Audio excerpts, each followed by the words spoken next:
Captain இல்லாமல் நாங்கள் சந்திக்க போகின்ற முதல் தேர்தல் என்றாலே சவால் தான். கேப்டன் தன் வாழ்நாள் முழுவதும் எதிர்நீச்சல் போட்டே ஜெயிச்ச ஒரு தலைவர். அது திரையுலகமாக இருந்தாலும் சரி, அரசியலாக இருந்தாலும் சரி. இன்னைக்கு தமிழ்நாட்டின் அரசியல் வரலாறு நீங்க பார்த்தீங்கன்னா எல்லாருமே ஏதோ ஒரு கட்சியிலிருந்து பிரிந்து வந்து ஒரு கட்சிகளாக உருவானவங்க தான். ஆனால் கேப்டன் மட்டும்தான் சுயம்பாக எந்த கட்சியிலிருந்தும் வராமல் சுயம்பாக வந்து தேசிய முற்போக்கு திராவிட கழகத்தை உருவாக்கி ஏறக்குரிய 2 தேர்தல்களை தனியாக களம் கண்டு ஏறக்குரிய 11% ஓட்டுகளை ப்ரூவ் பண்ணியிருக்கோம். அதனால் எல்லாமே சவால் தான்.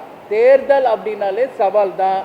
அந்த சவால்களை எதிர்கொண்டு தான் நாங்கள் இந்த 19 ஆண்டு காலமும் பயணிச்சுக்கிட்டு இருக்கோம். அந்த சவால்களை எதிர்கொண்டு இனியும் பயணிப்போம் என்பதை தெளிவாக உங்களுக்கு சொல்கிறோம். இன்னைக்கு கேப்டன் இல்லாமல் நாங்கள் சந்திக்க போகின்ற முதல் தேர்தல்.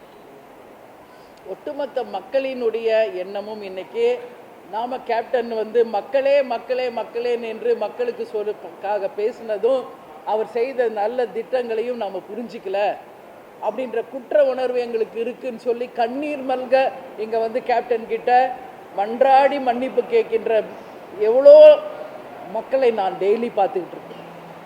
அதனால் கேப்டனுக்கு வந்தது சிம்பதி அலைன்னு மட்டும் நினச்சிடாதீங்க. இது சிம்பதி ஓட்டம் மாறப்போகுது, இது சிம்பதின்னு நினச்சிடாதீங்க.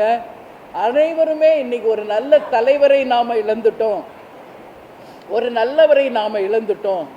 இது மாதிரி ஒரு தலைவரை இனி நாம் எப்போ பார்க்க போகிறோம் அப்படின்னு சொல்லி மாணவர்கள், இளைஞர்கள், பெண்கள், பெரியவர்கள், ஆண்கள் என்று எல்லாருமே அந்த குற்ற உணர்வோடு கேப்டன் கிட்ட வந்து மன்னிப்பு கேட்குறத நாங்கள் டெய்லி பார்த்துக்கிட்டு இருக்கோம். அதனால் எல்லாருடைய கருத்து நாம் நிச்சயமாக கேப்டன் வகுத்த வழிபடி இந்த தேர்தலில் தனித்து களம் காண்போம் என்பதுதான் எல்லா மாவட்ட செயலாளருடைய கருத்து. அது அப்படி என்ன கொள்கை, எல்லாரும் என்ன சீட்டு பேஸ் பண்ணி தான் கொள்கை. அதுக்காக கொள்கை இருக்குது, வெறும் ஒரு சீட்டு கொடுக்குறோன்னா அந்த கூட்டணியாக ஒத்துக்குவாங்களா? கொள்கை என்ன கொள்கைங்கிறீங்க?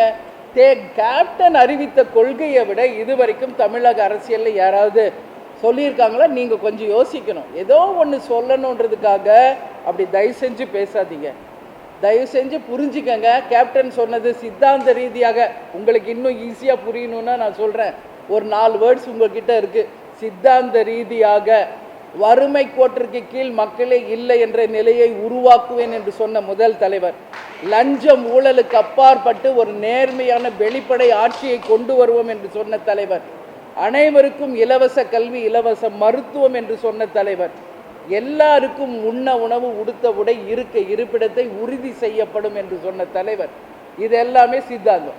நீங்கள் சொல்ல சமூக நீதி, ஜாதி, மதம், இனம், மொழி எல்லாத்திற்கும் அப்பாற்பட்டு நாம் அனைவரும் ஒன்றே குலம், ஒருவரே தெய்வம் என்று வாழக்கூடிய ஒரு கலாச்சாரத்தை உருவாக்கியவர் கேப்டன் அவர்கள். அதனால தேமுதிக கிட்ட இப்போ 19ஆவது வருஷத்தில் இருக்கிறப்ப கொள்கை என்ன, சித்தாந்தம் என்ன, சமூக நீதி என்ன, தயவு செஞ்சு இந்த கேள்வியை யாரும் எழுப்ப வேணாம். புரியலை என்றால் என்கிட்ட தனியாக கேளுங்க, விளக்கத்தை கொடுக்குறோம், எங்கள் மேனிஃபெஸ்டோ கொடுக்குறோம். முதல்ல புரிஞ்சுக்கங்க, 2005 கட்சி ஆரம்பித்த போதே எங்கள் கொள்கை என்ன, எங்களுடைய சித்தாந்தம் என்ன, சமூக நீதி என்ன, எல்லாத்தையும் தலைவர் மேடையிலே சொல்லியிருக்காரு.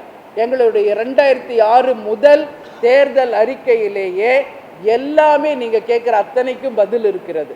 அதனால நீங்கள் அதை பற்றி தெரிஞ்சிக்காம, நீங்கள் அதை பற்றி புரிஞ்சிக்காம என்ன கொள்கை என்பதை விவாதங்களில் அமர்பவர்களாக இருக்கட்டும், யூடியூப் சேனல்களாகட்டும், எந்த சேனலாக இருந்தாலும் தவறான ஒரு செய்தியை மக்கள்கிட்ட கொண்டு போய் சேர்க்காதீங்க. ஏன்னா கேப்டனை விட ஒரு சிறந்த ஒரு தலைவரை இனிமேல் இந்த உலகம் ஒரு நல்லவரை பார்க்குமா என்பதே ஒரு மிகப்பெரிய கேள்வி. இப்படியே அவரை பற்றி தவறாக செய்திகளை போட்டு ஒரு நல்லவரை மக்கள்கிட்ட இருந்து இன்னைக்கு வெகு தூரத்தில் கொண்டு போய் இன்னைக்கு நம்ம கிட்ட இல்லாமையே செஞ்சிட்டீங்க.